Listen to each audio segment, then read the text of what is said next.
Olha, o comércio, a gente disse aqui agorinha há pouco, está numa expectativa enorme para as vendas de final de ano, mesmo nesse cenário, desemprego, informalidade, inflação em alta e muita dificuldade aí para parcela significativa das famílias brasileiras. Como a gente contou agora há pouco, a Associação Brasileira de Lojistas de Shoppings prevê só nesse setor uma oferta de 80 mil vagas temporárias. No total, 560 mil vagas temporárias é o que está estimando aí para esse final de ano. Essa é a oportunidade para quem está precisando voltar ao mercado de trabalho, está na informalidade, precisa de um tempo ali de mais segurança.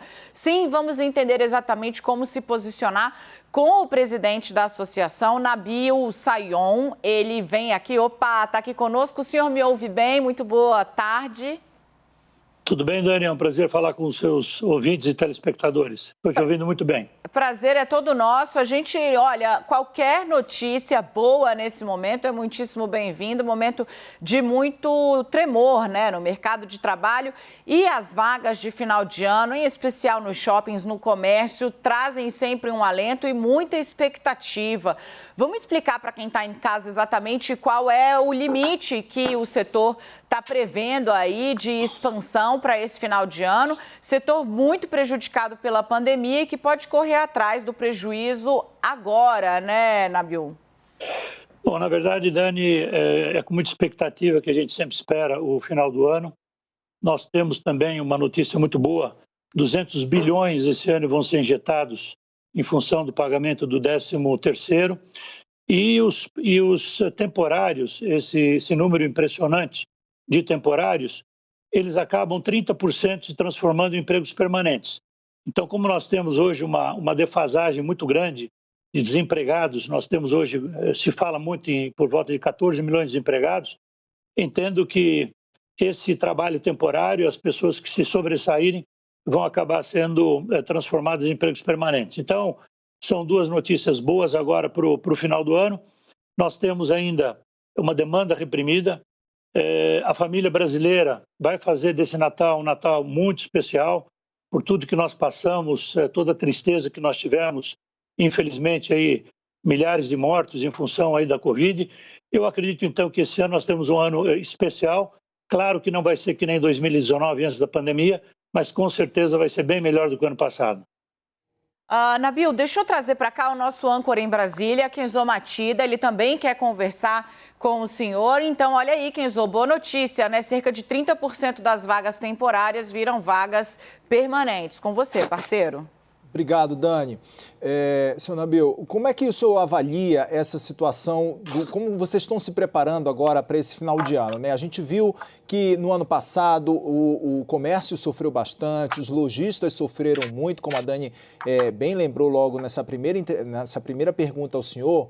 E agora, esse ano, além dessa demanda, vocês acham que há uma demanda reprimida e por conta do Natal do ano passado, vocês têm uma expectativa de, além de atender presencialmente, já que o comércio já está aberto, também fazer entregas pela internet? O comércio, os lojistas também estão se arquitetando dessas duas formas, afinal de contas, a gente ainda vive uma pandemia, né? É verdade, Kenzo. O importante desse ano que está acontecendo, as pessoas deixaram, obviamente, de viajar bastante. Esse é um dado que, de uma certa forma, o pessoal deixou de viajar, então o dinheiro ficou guardado, de uma certa forma, para aquelas pessoas que continuaram com a renda bastante positiva. Você tem também um outro dado: o Natal na família brasileira é a reunião da família. Isso é extremamente especial, isso passa muito pelo shopping center. Os shoppings vão ter o que é a tradição normal, muita oferta. Você tem o lado também do e-commerce, que sempre foi um e-commerce bastante arrojado.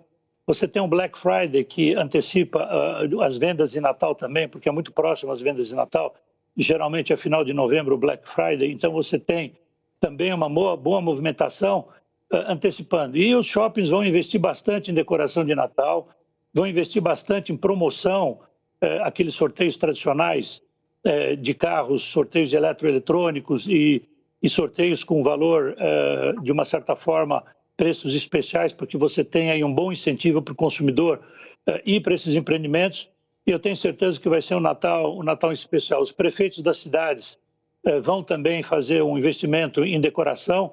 Isso tudo traz um clima de euforia, um clima alegre, que a gente já está precisando desse clima alegre. Eu tenho certeza que nós vamos ter um Natal bastante interessante para o comércio e também para os consumidores. Nabil, eu queria explorar ao máximo aqui a presença da Priscila hoje, que é a nossa analista de economia. Ela certamente tem pontos a acrescentar. Enquanto eu vejo com o nosso time se a gente consegue trazer a Priscila para esse papo, queria falar um pouco sobre expectativa de vendas, né?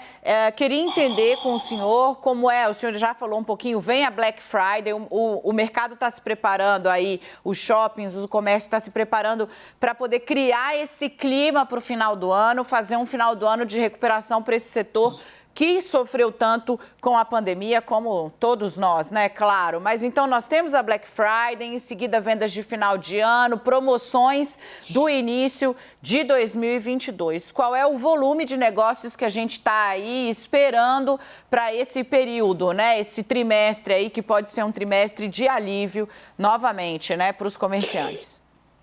Bom, Dani, normalmente a gente fala sempre em percentual de crescimento. Como nós estamos trabalhando ainda com uma amostragem, essa amostragem deve ficar pronta no início do mês de novembro, é a pesquisa nacional que a gente faz dentro dessa amostragem que a gente faz o levantamento, é justamente para buscar qual é o percentual de crescimento em relação ao ano passado. O ano passado nós tivemos, obviamente, a maior concentração aí da pandemia, os horários restritos, muitas vezes horários fechados em 100%.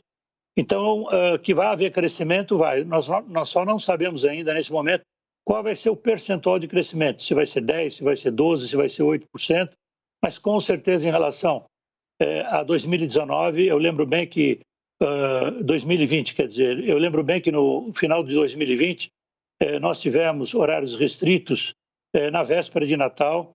Na semana importante, depois do Natal, que é a semana do dia 26 ao dia 30, você tem muitas promoções e o movimento dos shoppings é bastante interessante e nós acabamos tendo que fechar, principalmente em alguns estados, e São Paulo foi um deles, e isso acabou prejudicando bastante o movimento.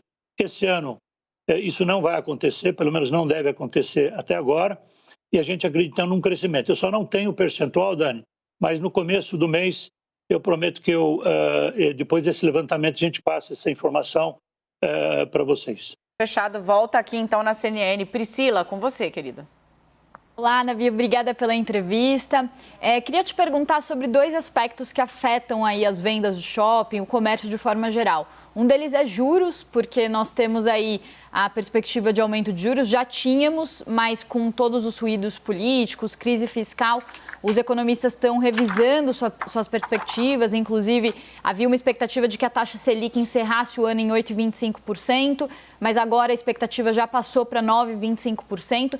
Então, queria saber de que forma esse juro mais alto vai afetar empréstimos e pode afetar o consumo. E o outro ponto é o dólar, que também está subindo muito, passou dos R$ 5,70 na máxima de sexta-feira, fechou em 5,63. Isso acaba afetando o preço de produtos importados, eletrônicos, por exemplo, que também são muito vendidos aí nessa época de final de ano. Queria saber se esses dois pontos não podem afetar um pouco das perspectivas otimistas que a gente tinha com o avanço da vacinação e reabertura da economia.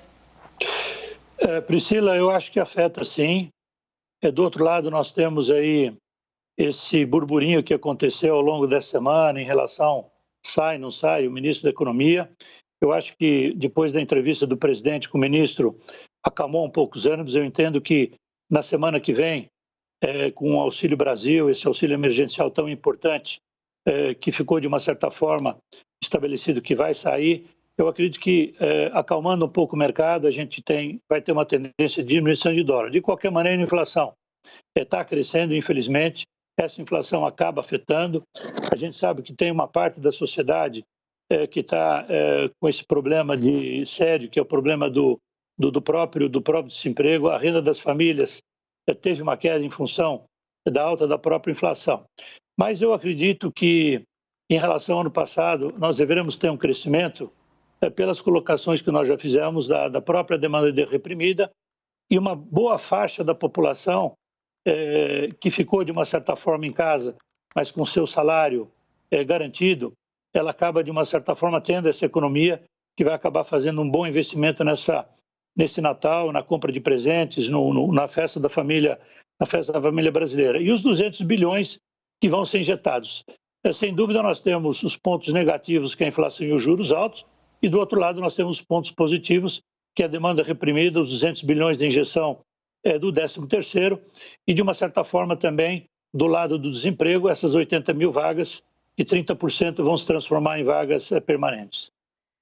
Nabil Sayon, ele é presidente da Associação Brasileira de Lojistas. A gente agradece muitíssimo, né, para entender um pouco qual é a expectativa para esse final de ano, esperando aí que o setor tenha, assim, um final de ano bastante produtivo, nos ajuda o país como um todo, que seja de fato um Natal especial. Saindo os dados, então, da expectativa de vendas, Nabil, a gente espera você de volta aqui na CNN. Muitíssimo obrigada pela entrevista. Até a próxima, então. Já está afiançado.